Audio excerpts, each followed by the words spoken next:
Hello students, कैसे हैं आप सब। आज हम करने वाले हैं एचटेट के लिए इंग्लिश। तो यहाँ इंग्लिश ग्रामर की क्लास चल रही थी हमारी, उसी को मैं कंटिन्यू करा रही हूँ। तो ये प्रैक्टिस क्वेश्चंस भी हैं और साथ के साथ इंग्लिश ग्रामर में मैं आज आपको आगे यही करा रही हूँ, सेंटेंस कंप्लीशन। सारे पार्ट्स ऑफ स्पीच करा चुकी हूँ, बहुत सारी चीज़ें मैंने करा दी है। प्लेलिस्ट अवेलेबल है English grammar for HTET and other examination, तो आप एक बार देख सकते हैं। देखिए बहुत सारे सेंटेंसेस ऐसे आते हैं। अब एचटेट में आप देखेंगे जो 15 क्वेश्चंस आते हैं, ये कॉमन सब्जेक्ट के लिए फर्स्टली तो, और एचटेट पीजीटी टीजीटी पीआरटी किसी की भी तैयारी कर रहे हो उसमें आपके लिए हेल्पफुल है। तो ये सेंटेंस कंप्लीशन से रिलेटेड है, ठीक है। किससे रिलेटेड है ये देखिए, अब सेंटेंस कंप्लीशन से ये रिलेटेड है जितने भी मैं आपको यहाँ क्वेश्चंस या कराने वाली हूँ। तो ये वाले क्वेश्चंस बहुत ज़्यादा एग्जाम में पूछे जाते हैं कि आपको बीच में फिलअप करना है कि क्या सही आएगा। मोस्टली ना वर्ब या हेल्पिंग वर्ब ही होती हैं, ठीक है, या कोई ईडियम्स फ्रेज होगा उसका अर्थ पूछा जाएगा। तो ये इस तरीके से कंप्लीट करने के लिए आते हैं। तो चलिए हम स्टार्ट करते हैं, इनको पढ़ना शुरू करते हैं। देखिए, द स्टूडेंट, पहला क्वेश्चन ही देखेंगे हम। The student that book from the library to study at home. एक स्टूडेंट है, ठीक है, that book from the library to study at home. अभी मैं आपको बिल्कुल इसका आंसर ऐसे तो नहीं बता सकती जब तक कि इसमें क्या भरा जाएगा मैं आपको वो ना बता दूं। तो देखिए, the student borrowed that book from the library to study at home. घर पे स्टडी करने के लिए जो स्टूडेंट है ना, उसने बोरो की बुक लाइब्रेरी से। अब ये लाइब्रेरी आ रहा है और बुक के बारे में, तो ना तो हायर आता, ना इश्यू आता, ना लेंट आता। क्या आता है? बोरोड। लेंट तब आता जब वो किसी को देता, ठीक है, तो बुक को बोरो किया जाता है। तो यहाँ पे आंसर क्या आ जाएगा? Number B is the correct answer. इसके बाद है I wish I a king. मैं विश करता हूँ कि मैं एक किंग होता। तो ये आपने सुना होगा कि यहाँ पे आई के साथ एम नहीं आता, वॉज नहीं आएगा। क्या आएगा? जब हम कोई भी चीज़ विश करते हैं ना, जब सोचते हैं कि काश मैं ये होता, तो यहाँ आता है आई के साथ वर। यहाँ पे जो बहुवचन होता है आपका, उसकी हेल्पिंग वर्ब लगती है, जो प्लूरल नंबर होता है। तो आई वर ए किंग। ये सोचे, वह सोचता है कि वह प्रधानमंत्री बनता, तो he thinks that he were a prime minister. तो यहाँ पे वर का यूज़ होता है, ठीक है। इसके बाद है he to listen to my arguments and walked away. तो उसने मेरा आर्ग्यूमेंट सुना और वो चला गया। तो यहाँ पे हमें एक वर्ब डालनी है। क्या आएगी यहाँ पे? तो यहाँ पे सुनने को ना तो डिनाइड किया जाता कि ही डिनाइड टू लिसन, या ही डिसलाइक्ड टू लिसन, या ही ऑब्जेक्टेड टू लिसन। क्या आएगा? He refused to listen to my arguments and walked away. तो यहाँ पे क्या आएगा? रिफ्यूज्ड, मना करना, सुनने को मना कर दिया मेरे आर्ग्यूमेंट्स को और वहाँ से चला गया।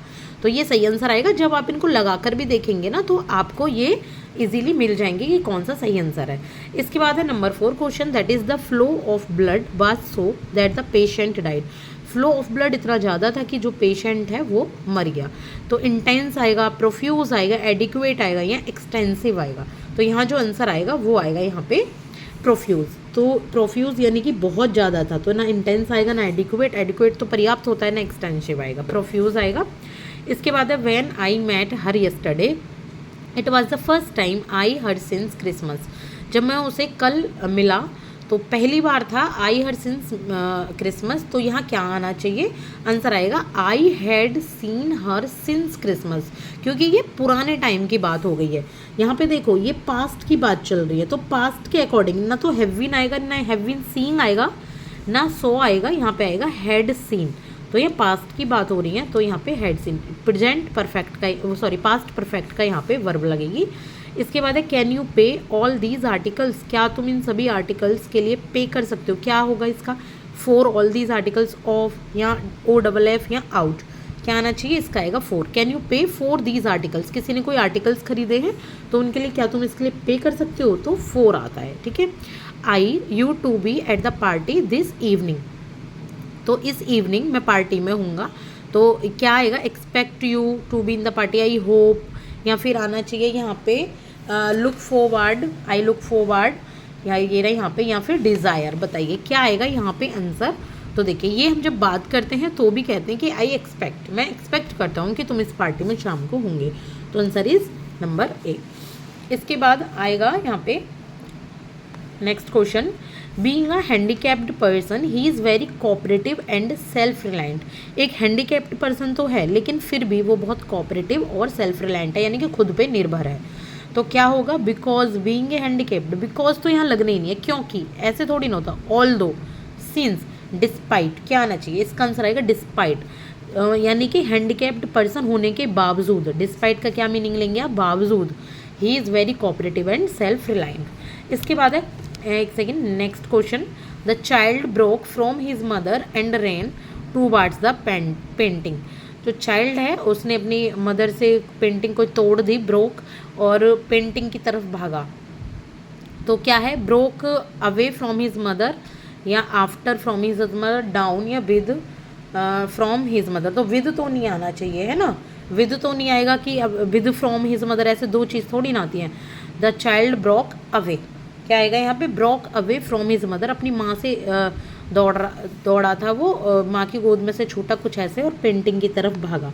तो यहाँ आएगा यहाँ पे अवे। इसके बाद है next question, with his income he finds it difficult to live a comfortable life. Income के साथ उसके लिए एक कंफर्टेबल लाइफ जीना मुश्किल था। तो क्या आना चाहिए यहाँ पे, क्या ब्रीफ इनकम आएगी, नहीं, सफिशिएंट इनकम तो होगी ही नहीं, क्योंकि डिफ़िकल्ट क्यों होती है, ह्यूज भी नहीं होगी, तो यहाँ होगी मीगर, यानी कि कम, बहुत कम इनकम है उस, तो वो अपनी कंफर्टेबल लाइफ कोई नहीं जी सकता इस तरीके से। ठीक है, देखिए यहाँ पर ना ये है फिल इन द ब्लैंक्स, आपको पता ही है। अब इसकी मीनिंग अगर कहीं ऊपर नीचे हो जाए तो I am very sorry for it, क्योंकि जब तक हम इसमें सही आप आंसर नहीं भरेंगे, इसमें सही वर्ब नहीं भरेंगे, तब तक मीनिंग एक तरीके से नहीं निकाल सकते। तो मेरी कोशिश ये है कि मैं बता रही हूँ आपको एक बार को इन्हें ट्रांसलेट करके, और फिर आप जो आंसर है उसको इसमें डाल के, तो आप समझिएगा इस चीज़ को, ठीक है। इसके बाद है he could a lot of money in such A short time by using his intelligence and working hard. तो यहाँ क्या आना चाहिए, यहाँ आएगा आपका he could accumulate a lot of money in such A short time, मतलब उसने अपनी इंटेलिजेंस और हार्डवर्क किया है और बहुत कम समय में इतनी मनी इकट्ठी कर ली है, एक्यूमुलेट कर लिया है। एक्सचेंज नहीं आएगी, एक्सचेंज क्यों करेगा, स्पॉइल मतलब बर्बाद करनी, स्पेंड मतलब ख़त्म करनी, तो मीनिंग से ही समझ सकते हो, ठीक है। बर्बाद की एक्यूमुलेट आएगा यहाँ पे, तो उसने एक्यूमुलेट मनी शॉर्ट टाइम में अपनी इंटेलिजेंस और वर्किंग हार्ड से कमाई है, एक्यूमुलेट इकट्ठी की है। इसके बाद है though the brothers are twins they look, जो ब्रदर्स हैं वो ट्विंस हैं दो, यद्यपि जो ब्रदर्स हैं वो ट्विंस हैं, दे लुक। अब आगे यद्यपि, यानी कि कोई ना कोई शर्त तो जोड़ी जा रही है, यद्यपि, तो क्या आने चाहिए, though the brothers are twins they look different, यद्यपि जो दो बच्चे हैं वो ट्विंस हैं, दो भाई, लेकिन वो डिफरेंट दिखते हैं, तो दो के साथ यहाँ पे डिफरेंट आएगा।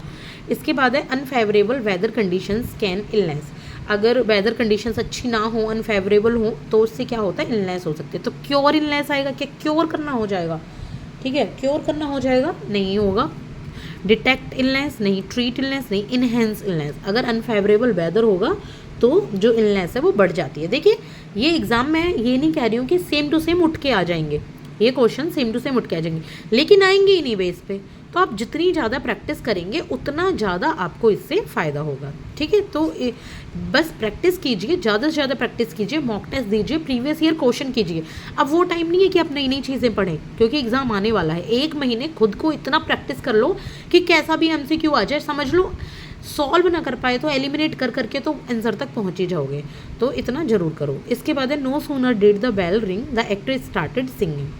तो आंसर क्या आएगा, पहले आंसर की बात कर लेते हैं इसमें, वरना मीनिंग बिल्कुल चेंज हो। देखिए नो सूनर के साथ हमेशा देन आता है, क्या आता है, देन आता है। तो आंसर तो मिल गया देन, कुछ हमें ट्रिक भी पता होनी चाहिए देन।